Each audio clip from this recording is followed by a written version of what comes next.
Kok nggak nyebut Ronaldo sih? Nggak. Jangan dilupakan, dia punya DNA juara juga. Bro, ini Piala Dunia termahal sepanjang sejarah. 220 miliar US dollar atau 3.400 triliun dihabiskan. Darah gue Jerman, cuma gue paling benci sama Jerman. Karena dia yang ngegagalin Messi dapat juara dunia 2014.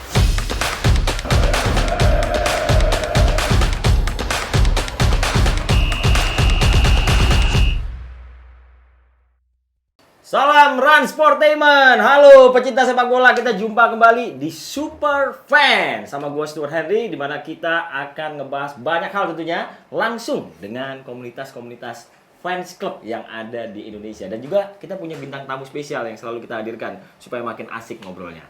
Ini kali ini kita mau undang ada dua brother dari United Army ya. Ada Bro Pepi dan juga Bro Yuda. Ya. Apa kabar Bro? Alhamdulillah baik. Alhamdulillah. Sehat ya? Sehat. Padahal MU-nya lagi gak bagus tuh. Itu lagi masa ngepur. Oh, Masa ngepur. Butuh game week keberapa baru naik nanti. Nah, kita nggak hanya bertiga, ada juga Mas Supriyono Prima, CS gua nih. Mas Pri, sehat ya? Alhamdulillah baik. Alhamdulillah baik. Ini kita mau ngomongin soal Piala Dunia yang juga udah deket ya. Tinggal menghitung hari lagi, tapi mungkin kita bahas soal Manchester United ini harus dibahas juga ya. Perlu lah. Perlu ya. Soalnya kan Pengen situasinya lagi genting. Mengembalikan Fergie time. Oh, gitu.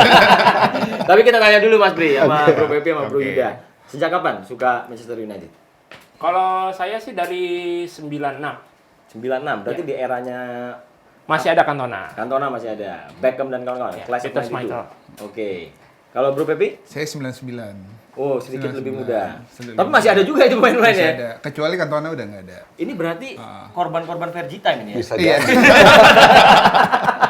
Apa sih yang emang membuat Fergie time itu bisa menarik banyak masa untuk mencintai fans Manchester United kalau menurut Mas Pri? Iya, pastinya kan game plan ya. Satu game plan, kemudian kan di situ Fergie memilih pemain-pemain yang bisa menjalankan taktik dan strateginya. Paul Ing, kemudian Roy Keane, bagaimana karakter dia. Brian Robson juga memiliki kemampuan yang luar biasa. Tinggal bagaimana di musim ini ya kan, dengan seringnya MU itu berganti pelatih, apakah bisa mengembalikan filosofi dari Ferguson. Ini kan perlu kita tunggu bersama dan kita harapkan bersama untuk bisa berada di level atas Liga Inggris pastinya. Loh, sekarang udah mulai naik lagi kan ke level atas. Masih 5 besar. Oh, iya besar. 5 besar bos, dengan investasi yang luar biasa. Sorry ya, bukan gua nggak suka MU, gua juga pencinta MU, ya kan. Tapi untuk bisa mengembalikan di eranya 92 perlu waktu panjang. Ya, harus realistis ya. Yes. Realistis. Cuma di eranya Ten Hag ini, kalau menurut bro-bro dari United Army ini gimana? Apakah ada perubahan sesuai ekspektasi? Untuk perubahan sih sedikit demi sedikit sekarang udah mulai nih kelihatan.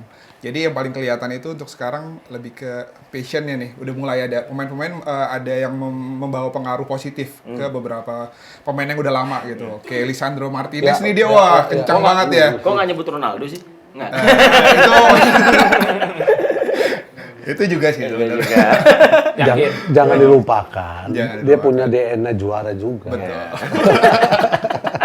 Bro, cuma gue pengen tahu deh, kalau komunitas kalian itu sekarang sudah cukup besar ya. Kurang lebih tuh udah berapa orang yang terdaftar di komunitas kalian? Sebenarnya kalau untuk yang terdaftar itu udah banyak sih ya. Jadi kita kan berangkat dari 2009. Oke. 2009 sampai sekarang 2022, dan kita beberapa kali juga official untuk supporter itu langsung terdaftar di Old Trafford gitu. Nah, langsung terdaftar di Old Trafford? Betul, Langsung. United. Jadi ada privilege dong? Betul. Sebagai ada. ketika bagian dari komunitas ini? Betul. Betul. Kalau ada. gua daftar gimana caranya tuh? Bisa banget. Kalau lu nggak daftar, lu langsung jadi brand ambassador ya? Langsung diangkat jadi member kehormatan lah. Nggak, privilege-nya apa sih privilege-nya? Privilege-nya kalau misalnya sebenarnya kalau untuk membership itu nggak ada privilege lebih ya. Artinya kalau ketika kita ada visit ke Old Trafford itu ada diskon dari Megastore untuk belanja di sana, terus juga tour Untuk pembelian stadiumnya, tiket juga. pembelian tiket juga gitu. Itu nggak bisa dibilang nggak ada privilege, bro. Diskon Iya, itu sangat betul. penting buat orang kita. Betul. Harapan gua sih knowledge ya, penting kan. Karena apa? Setiap kita datang ke stadion, waktu kami di Itali itu kan, itu semua elemen datang. Mau neneknya, anaknya, cucunya, segala macam berani untuk datang ke stadion. Artinya apa? Mereka datang untuk menikmati pertandingan. Nah, knowledge itulah yang kita harus bangun bersama. Apalagi sepak bola kita kan sedang berduka kan. Ini menjadi momen ya ketika seluruh supporter kita itu memiliki visi yang sama di saat memberikan support ke tim kebanggaannya. Itu aja pesannya. Ini gue jadi terharu nih kalau beliau yang ngomong ya kan. Cuma gue tadi agak kesel juga, lu sih dibawa-bawa stadion kan. Jadi gue agak sombong-sombong kayak Italia gitu kan. Tapi nggak apa-apa, dia layak sombong. Kayak Mourinho Berbagi pengalaman lah.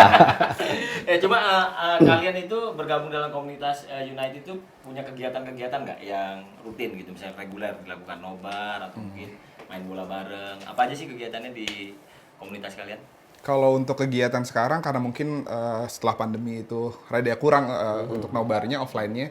Jadi biasanya kita kadang nobar via Zoom nih. Via Zoom. Via Zoom. Oke. Via Zoom. Jadi untuk semua daerah itu kita bisa bisa kenal gitu di Zoom. Nah, kemudian ada juga acara-acara nih yang kita kadang kopdar untuk wilayah Jabodetabek. Nah, yang paling serunya tuh kita kadang ada seminggu sekali itu ada fun football gitu. Dan rutin gitu. Jadi memang kekeluargaannya dibangun dengan Betul. kuat ya. Kayak kekeluargaannya Man United gitu. Banget. Bro, dari menjadi fans Man United, lu udah bisa punya experience apa aja? Karena gue tahu lu pernah jadi bintang iklan juga ya. Pernah. Dan itu berhubungan dengan Manchester United Betul. saat itu. Ah. Itu apa karena memang ada privilege karena lu fans Manchester United atau gimana? Privilege sih nggak ada. Jadi waktu itu ada salah satu brand yang sponsori Manchester United waktu itu, dan dia ada open casting karena ada mau bikin iklan gitu. Jadi waktu itu karena ada berbau-bau Manchester United, saya coba ikut casting gitu. Nah, Padahal nggak punya background. nggak punya background. Kolaborasi sepak bola dan entertain. Dapat lagi. Dapat. Timingnya pas. Timing pas, itu experience sih. Ini Bro Yuda dari tadi diem. Jangan bukan gitu bro kalau ngomongin United. Lu harus bangga dengan Manchester United. Kalau Bro Yuda kira-kira selama perjalanannya jadi fans Manchester United apa aja nih suka dukanya? Kebanyakan sukanya ya karena bisa bisa ketemu pemain-pemain legends kayak siapa? Andy Cole dan lain-lain, Teddy Sheringham itu kan nggak semua orang bisa dapat privilege itu ya. Bahkan sampai ditemenin sampai sampai hangover begitu kan. Oh ya? Ya, jadi waktu itu ada salah satu, Indonesia. datang Indonesia, Teddy Sheringham itu waktu itu ada sponsor World Cup di 2018. Jadi pas kita nunggu di hotel waktu itu di daerah Kuningan, dia cuma naruh barangnya aja koper. Abis itu dia minta ditemenin di nonton semifinal waktu itu Roma Liverpool kalau nggak salah. Nah itu di satu klub di Kuningan itu dia pakai topi dan gak ada penjagaan khusus. Jadi kita satu meja gitu nonton. Ini orang-orang pada nggak tahu nih kalau yang nonton ini ternyata Teddy Sheringham gitu. Kalau dia buka topi rame nih. Gitu. Seru. Ini kalau tadi si Yuda kan ngomong ketemu pemain legend kan, dapat experience ya kan. Ini lu lagi duduk sama pemain legend, bro. Iya. Ini pemain legend gara-gara lu suka Manchester United. Iya sama ya, artinya kita pencinta MU. Kalau aku melihat dari sisi kepelatihannya ya tadi yang kita bicarakan di luar. Bagaimana seorang Fergie memilih pemain-pemain dengan label bad boy. Treatment itu loh yang kadang-kadang aku harus belajar. Seperti apa sih treatmentnya untuk bisa pemain yang notabene bad boy itu bisa perform, bisa maksimal. Betul. Dan kenyataannya banyak sekali pemain-pemain yang diambil, dibeli sama Ferguson bisa meraih gelar trofi juara. Ya, Ini jadi yang luar faktor biasa. pendekatan itu pengaruhnya sangat besar ya, Oh selain iya, kemampuan taktikal buat betul. pelatih ya Mas Bi? Karena berbicara sepak bola, taktikal itu hanya 30%. Psikologis, kedekatan dengan pemain itu lebih banyak, 70%. Artinya mereka harus dibentuk respect dan trust kepada pelatih, pelatih pun juga harus sama, trust dengan pemain. Dan Fergie punya itu ya, di masa itu dia punya kemampuan Sejauh itu. yang saya pelajari filosofi dari Fergie, beliau punya itu semua. Artinya ketegasan, kemudian juga kedisiplinan selalu dia tekankan untuk bisa mendapatkan trofi dan memang layak ya. Ya cuma mesti nunggu lumayan lama lagi ya untuk Iya, bisa David nemu Fergie yang Moyes baru ya. dicoba untuk ya kan. benar. Van Hal, Mourinho, Mourinho, ya kan. Solskjaer. Sekarang Tapi Ten mereka Hag. nggak punya itu. Nggak punya. Nggak. Ten Hag? Mudah-mudahan, Mudah-mudahan ya. walaupun harus 3 musim. Ya, betul. Minimal. Cikal bakalnya ada lah. Terlalu lama ya untuk Potensinya ada. buat Ten Potensinya Hag. ada. Cuman memang butuh proses kan sepak bola. terlalu nggak bisa. lama tuh kalau 3 musim untuk bisa berbicara. Di era sepak bola Iya, sekarang, karena waktu sepak itu bola jadi hal sepak yang bola mahal. modern sekarang kan dituntut high pressure, intensitas tinggi, ya kan.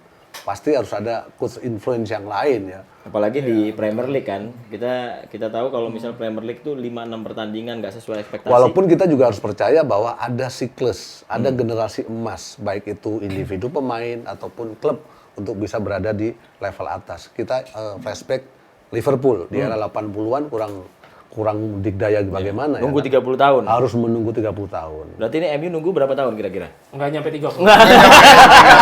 Jangan sampai. Nggak nyampe. Jangan nyampe. Yang penting selama lu masih belum punya anak gitu atau belum punya cucu gitu. Ya. Mudah-mudahan juara. Tapi tadi menarik yang dibilang Om.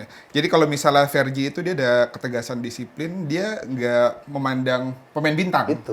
Nah, di sini si Ten Hag Erik Ten punya Hag itu. betul punya itu. Ada potensi itu. Jadi nama sebesar Cristiano Ronaldo pun dia berani cadangin, dia berani hukum gitu. Betul. Harusnya sih nggak butuh waktu lama ya. Betul. Cuman ada elemen-elemen yang lain, part-part yang lain yang harus diisi pemain-pemain yang punya pengalaman.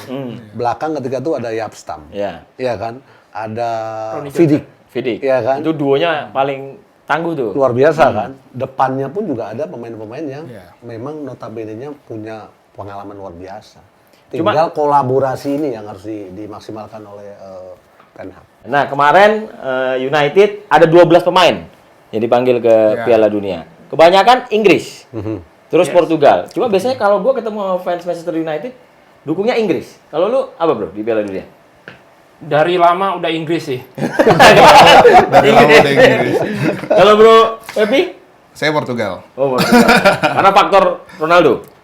Bruno Fernandes, Diogo Dalot sekarang udah. Oh, berarti bukan suka Bukan. Portugal karena dari Enggak. zaman yang dulu Enggak. Deco misalnya. Bukannya dari zaman Eusebio Jadi ya? Cristiano Ronaldo aja. Oke. Ini fans MU juga dukungnya apa? Awalnya Itali, ya kan? Cuman nggak lolos. Ya kan? Gua nggak mau bahas Mas Bri. Musim ini ya terpaksa harus beralih dulu lah ke Jerman. Karena dari sisi pengembangan developmentnya sangat bagus ya kan. Kemudian kompetisinya juga kita lihat mereka begitu sehat ya kan. Walaupun di 2000 mereka sempat ya perform mereka juga tidak begitu bagus kan. Tapi 2014 dengan masuknya Matthias Sammer Sebagai direktur teknik. ya perform mereka juga sudah mulai dalam jalur yang benar. Ya, Jerman ini kan memang kalau kita bicara soal kejuaraan dia spesialis gitu lah Spesialis disebutnya, kan. turnamen. Disebutnya selalu jadi spesialis. Cuma kan berkaca dari edisi kemarin 2018 ancur-ancuran kalah sama Meksiko, kalah sama Korea Selatan dan sekarang ini kan eranya Hansi Flick. Yes. Ya, karena kan di edisi sebelum masih Joachim Löw ya. Dan datang dengan generasi baru. Masih pede mereka bisa melangkah jauh. Transformasi yang dilakukan Jerman udah luar biasa. Mereka dari sepak bola efektif, mereka menjadi sepak bola yang efektif. Artinya tren itu sudah mereka bentuk dengan banyaknya mereka bisa meraih gelar kan. Di Konfederasi 2017 mereka juara, ya kan. Artinya pondasi sudah dibangun dan muncul pemain-pemain individu yang memang bisa dimaksimalkan untuk di tim nasional mereka. Ya, Jerman juga berada di grup neraka ya nanti ya. ya. Ada apa aja Jerman, Spanyol. Spanyol.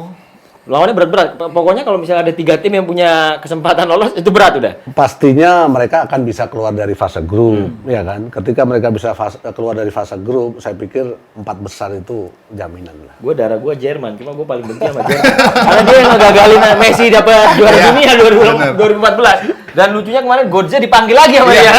Dia dipanggil lagi. Jimatnya Jerman dipanggil lagi ya? Walaupun mereka nggak punya striker, kan ada Falsenine, Ya. kan? Ya, striker bayangan. Ya Warner pasti, cedera soalnya ya.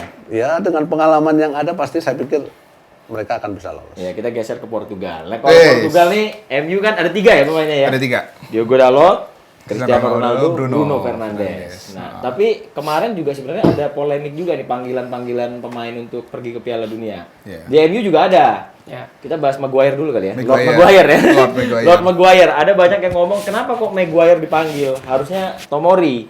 Dan gue sempat sependapat sih karena kan Tomori ngasih Milan Scudetto. Ya. Terus dia main di di liga yang sepak bola terkenal dengan karakter pertahanannya. Tapi kenapa kok nggak dipanggil? Lu lebih setuju nggak Maguire yang dipanggil? Kalau untuk di event internasional lebih setuju sih. Lebih setuju. Alasannya apa? Alasannya yang pertama dari kesiapan mental dan untuk jam terbangnya juga lebih banyak Harry Maguire. Gitu. Ya ini berarti sama apa yang dibilang sama Southgate. faktor kebutuhan sih kalau Kebutuhan, aku lihat ya. sih. Ya apalagi Southgate juga dulu pernah bermain di posisi yang sama, ya kan? Maguire mungkin sesuai dengan kebutuhan taktikal dia. Nah, kalau Portugal nanti kira-kira bisa melaju jauh nggak? Soalnya dia juga lawannya kan agak lumayan berat ya. Ada Uruguay, Korea Selatan, Uruguay, Ghana. Ya betul. Ronaldo Harusnya udah tua, sih bro. bisa, karena komposisi pemain dari lini pertahanan, tengah dan depan tuh udah cukup merata. Merata Jadi, ya? merata dong. Merata gitu. tuanya. Belakang PP udah tua kan. Depan Ronaldo udah Ya mudah-mudahan faktor lucknya berada di Portugal waktu Benar. seperti mereka waktu jadi tuan rumah. Betul, Pemain-pemain betul. lawasnya masih dipanggil juga. Masih ada, Iya. masih ada 2 itu. Joe Moutinho masih ada. Dua motifnya masih ada itu. Pelapis-pelapis itu nantinya. Jadi kalau misalnya dari lini pertahanan tuh itu udah kayak si siapa? Joao Cancelo, Ruben Dias, Wah, Diogo kalau Cancelo Dalot. bagus. Nah, tengahnya Bruno Fernandes, terus ada yang lagi bagus nih kan si Ruben Neves ya dari Wolverhampton gitu. Cuma kemarin Portugal lolosnya aja kan lewat playoff ya. Benar. Di kualifikasi kan juga Dia kurang bagus. hokinya tuh bagus. Itu faktor luck tadi. Lagi Ya kan? bagus. Cuman yang harus kita garis bawahi bersama adalah apakah perform mereka itu akan begitu mengkilap ya kan di Piala Dunia musim ini. Karena kan kompetisi juga mereka juga tenaganya udah pada habis semua. Iya. Recovery-nya juga harus diperhatikan juga. Apalagi kemarin saya bertemu dengan Nesta, dia juga sempat komplain kok World Cup sekarang di bulan November Ya, Desember. pertengahan musim. Iya, di saat kompetisi Berjalan. Ya ini yang kemudian jadi perdebatan ya. Sebenarnya bukan karena penunjukan Qatar ya, tapi karena memang timeline-nya yang berpindah dari biasanya summer jadi autumn atau winter. Iya, karena sekarang. kan mereka bermain untuk di liga lokal, kemudian berkiprah di Liga Champion dan sebagainya gitu. Nah, Kan Sepp Blatter sendiri kan ngeluarin pertanyaan, Ya, pernyataan statement ya. kalau misalkan pemilihan Qatar itu sebenarnya salah besar katanya. Dan dia yang bertanggung jawab ya. Ya. Tapi kok sekarang dia yang ngeluarin pertanyaannya? Udah banyak. Iya, udah ditunjuk, udah bangun stadion, Udah lepas kabar nggak jadi presiden kan? Bro, ini Piala Dunia termahal sepanjang sejarah. 220 miliar US dollar atau 3.400 triliun dihabiskan. Terus dengan berbagai macam pelanggaran hak asasi manusia yang sempat juga dibantai ya sebenarnya sama Presiden Piala Dunia kan. Cuma bagaimanapun Piala Dunia kan tetap Piala Dunia, Bro. Dengan berbagai macam kontroversi. Di Brazil juga waktu itu kontroversinya juga banyak Iya, ya. Orang meninggal, bangun stadion dan lain-lain. 2014 Tapi tetap ini pesta sepak bola terbesar gitu. Di mana Inggris mungkin akan sulit untuk membawa trofi pulang kembali. Coming home. Terus coming home. Kapan, Bro, coming home-nya? 66. Cuma sekali doang. Kapan coming home-nya? Kalau Inggris sih, kalau lihat dari prestasi dari Euro kemarin dengan masuk final, dengan format turnamen seperti ini kan segala mungkin kemungkinan bisa terjadi Om ya. Iya. Karena bisa ada babak perpanjangan waktu, ada penalti dan lain-lain. Itu di turnamen itu bukan hanya strategi tapi mental dan keberuntungan itu sangat diperlukan. Jadi bisa aja sih Inggris sampai final lagi. Harusnya sih bisa kalau ngelihat kedalaman skuadnya ya. Iya. Kalau aku melihatnya gini, mau Champion, mau World Cup, mau Euro, itu hanya tim-tim atau negara-negara yang punya Tradisional. tradisi, Betul. bukan mengecilkan negara-negara yang lain. Walaupun ya kan Denmark pernah juara, Ya. Yunani pernah juara, tapi berapa presentasinya kan itu kan yang harus kita tunggu bersama. Artinya negara yang punya sejarah dan tradisi itu akan lebih kuat untuk dimasuk 5 besar. Ya, experience, kepercayaan dirinya beda ya. betul. Pele kemarin tuh sempat ngomong kalau misalnya sebelum 2030 akan ada negara Afrika yang jadi juara dunia. Kayaknya agak impossible ya. Agak susah. Ya, agak susah ya. Cuma yang Proses untuk berada di puncak itu kan nggak mudah, ya kan? Investasi pasti banyak, ya kan? Kemudian dari tahapan-tahapan itu tidak hanya kompetisi, tapi bagaimana pengembangan development-nya. Kita flashback deh, seperti Singapura, kemudian Spanyol Ya. juga dengan ribuan tahun mereka investasi triliunan euro Ya. di 2008, 2010, 2012. 2012. Rentannya kan terlalu jauh. Ya. Bukan tidak mungkin gitu loh. Gue percaya memang sepak bola itu butuh proses karena Belgia punya generasi emas itu juga dengan apa yang Tapi dilakukan. tidak punya tradisi yang kuat. Betul. Tapi kan ada prosesnya Mas Bri nanti. Yes, Maybe mereka in 4 or 8 years again. udah selesai. Udah selesai. Udah hilang. Generasi emasnya udah habis. Hazard udah selesai. Banyak cedera. Karena kan usianya Belgia juga udah di penghujung umur pemain sepak bola semua ya. Nah, mereka bisa berada di level itu setelah mereka gagal juga Iya, di 90. menjadi tuan rumah ketika itu kan. Waktu zamannya Prothom. Yes. Terus Michel Sablon jadi direktur Iya. teknik, masukin sepak bola di kurikulum. Ya. akhirnya mereka coba ngejar Belanda dan Jerman sebagai negara tetangga. Individunya mereka memang Dikuatin. Kuatin. Nah, ngomongin soal generasi, salah satu hal yang paling menarik memang di Piala Dunia kali ini adalah kita akan melihat era terakhir. Bisa dibilang seperti itu. Walaupun kita nggak pernah tahu ya 4 tahun kemudian tiba-tiba Ronaldo sekarang umur 39, ternyata dia umur 43 masih main. Messi sekarang umur 36. Tahu-tahu dia umur nanti 39 40 masih main. Tapi ini mungkin akan terjadi menjadi momen terakhir di Piala Dunia bagi pemain-pemain besar. Messi, Ronaldo, Suarez yang dipanggil lagi, Neuer gitu kan. Jadi kita pengen lihat mereka angkat trofi Piala Dunia. harapan begitu, ya kan? Apalagi Messi kan, ketika mampu meraih gelar juara, ya kesempurnaan untuk individu Messi ya kan. Pemain terbaik sudah, top skor apalagi gitu kan. Copa America udah. Copa America hanya satu yang belum. Karena dia akan selalu dibanding-bandingkan dengan Diego Armando Maradona. Ya, memang berat untuk berbicara nomor 10 gitu ya dimanapun ya kan di tim nasional. Apalagi Messi dengan kualitas individu yang luar biasa, ketika harus di-compare dengan Diego Armando Maradona memang hanya satu yang kurang, trofi Piala Dunia. Tahun ini udah nggak ada kurang lagi. Jadi kan kalau ada 4 tim yang masuk ke babak semifinal nanti, Inggris, Portugal, Jerman, Argentina. Juaranya Argentina. Nih ada yang menarik juga nih. Gue nggak mau mengaminkan lah. Padahal gue lagi nunggu tadi. Selain 4 negara ini kan kita ngomongin soal Spanyol. Tadi kan Mas Pri juga sempat ngomong bagaimana mereka membangun proses, kemudian dominan di sepak bola dunia ya. Spanyol juga di Piala Dunia ini menarik karena banyak pemain-pemain muda.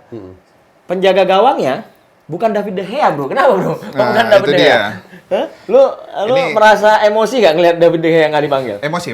Karena yang dipanggil kipernya Brighton ya gitu kan. Ada si David Raya. Raya dan Sanchez. Ya. Kenapa kok? Unai Simon. Unai Simon, pernah ada di Bilbao. Iya. Emang mereka lebih bagus dibandingkan David De Gea? Kalau secara prestasi tidak lebih bagus, tidak lebih baik dari David De Gea gitu. Cuma kayaknya memang antara sesuai kebutuhan atau mungkin ada dari Luis Enrique-nya nih kayak kurang suka mungkin. Ya udahlah. Game plan kan juga mempengaruhi individu yang dipilih. Maksudnya mungkin ya De Gea build up-nya kurang bagus. Mungkin ya. Ya itu kan menjadi pertimbangan juga untuk. Ya bagus apa enggak kalau dia MU ya? Kurang. Agak panik juga. Cuman kan kalau menurut saya percuma lah seorang kiper mempunyai atribut distribusi yang bola yang bagus tapi kemampuan untuk menjaga gawangnya itu kurang. Itu akan jadi dilematis juga sih untuk Spanyol. Iya, itu sebuah gambling juga sebenarnya kan. Tapi kan yang harus kita kita perhatikan adalah dinamika sepak bola sekarang. Seorang penjaga gawang itu kan udah jadi libero. Jadi harus terlibat, tidak hanya untuk bisa mengamankan gawangnya saja. Itu yang perlu kita ketahui bersama. Ini ngobrolin De Gea makan durasi juga ya. Udah lah, kita habis ini mau game seru-seruan ya. Tapi nanti, jadi jangan kemana-mana. Pokoknya Run Sport Enthusiast tetap di Super Fans. Kita akan segera kembali.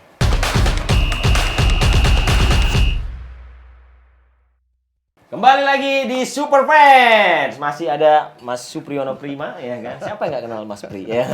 Terus ada Bro Pepi, Bro Yuda dari United Army. Tadi kita udah bicara soal tim-tim ya, jagoan nanti di Piala Dunia. Kita mau main game sekarang. Gue mau ngetes wawasan. Kalau Mas Pri kan wawasannya udah nggak perlu ditanyakan lagi ya kan? Jadi lu harus berusaha kuat nih bro, untuk bisa mengalahkan Mas Pri ya. Susah. Jadi kita mau main tebak gambar. Jadi siapa yang bisa ngambil 2 kemenangan terlebih dahulu, dia yang menang. Nah, nanti kalau siapa yang udah tahu jawabannya, langsung aja cepet-cepetan. Tepok meja ya, langsung jawab. Oke? Ini dia pertanyaannya, pertanyaan pertama. Cluenya adalah pemilik nomor 10 Brazil. Banyak nih. Oke, Bro Yuda duluan. Neymar. Pemilik nomor 10 Brazil.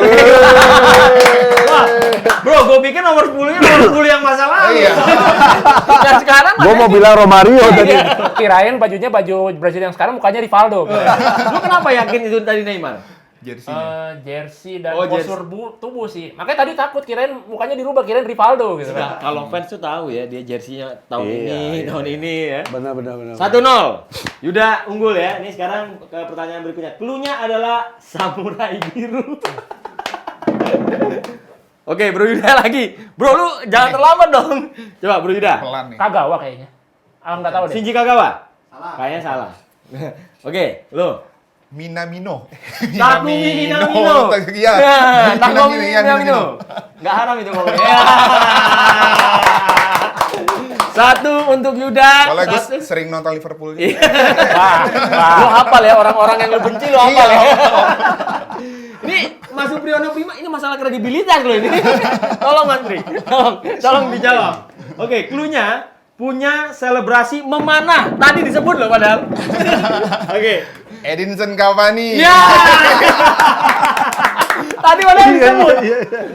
Enggak, Bro. Enggak, ini ngepur, Bung. Enggak, Mas Maksudnya Pri tadi ngepur. ngebisikin gua, enggak biar mereka seneng. Udah. Oh, ini walaupun tadi yang Mas Pri mau jawab, krunya anak dari seorang kiper legendaris. Kasper. Kasper yang hantu. Kasper. Ya, oke. Oke. Thank you, Bro. Ini ada hadiahnya loh. Hadiahnya nanti kita tanya Raffi Ahmad. Aman. Oke. Thank you banget Bro Yuda. Thank you banget Bro you. Pepi. Sukses ya dengan Thank you. komunitasnya. Sukses. Nanti pokoknya Portugal sama Inggris di Piala Dunia ya semifinal cukup lah. Ya. Yang penting respect. Ya. Betul. Sepak bola itu punya banyak pesan ya. Salah satunya respect ya. Tapi sebelum cabut, gue lupa. Gue mau nanya. Kalau tadi kan gue berasumsi sendiri ya. Itu jagoan-jagoannya sampai semifinal. Kalau menurut Bro Yuda, secara realistis Inggris bisa melaju sampai mana? Secara realistis ya, bukan secara fans ya. Ya, secara realistis. Lewat dari 16 besar susah. Lewat dari 16 besar berarti berhenti di grup dong? Dari 16 Enggak, besar? 16 besar. Ke perempat final pun kayaknya agak sulit kayaknya untuk Inggris. Pesimis banget. Ini realistis. bagus loh, Bro. Iya. Kalau as a fans pengennya sih masuk ke final juara, cuman kalau untuk realistis kayaknya agak susah sih. Oke.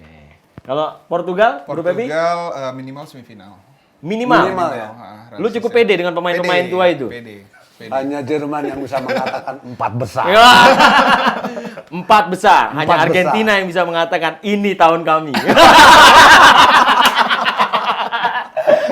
Ya kan? Oke, berarti 16 besar, semifinal, Yes. juara. Taunya yang juara nanti Tunisia. Pokoknya gue nggak mau mengaminkan ya. Oke, thank you banget semua. Thank you. Sama-sama, Bro. Kita jumpa di kesempatan ini. Terima kasih buat teman-teman transport enthusiast yang sudah nonton Superfans. Jangan lupa selama Piala Dunia terus pantengin, komen, like, dan juga subscribe Transportainment dan juga Rans Entertainment. Gue Stuart Henry dan juga teman-teman Bro Pepi, Bro Yuda dan juga Mas Pri pamit. Sampai jumpa.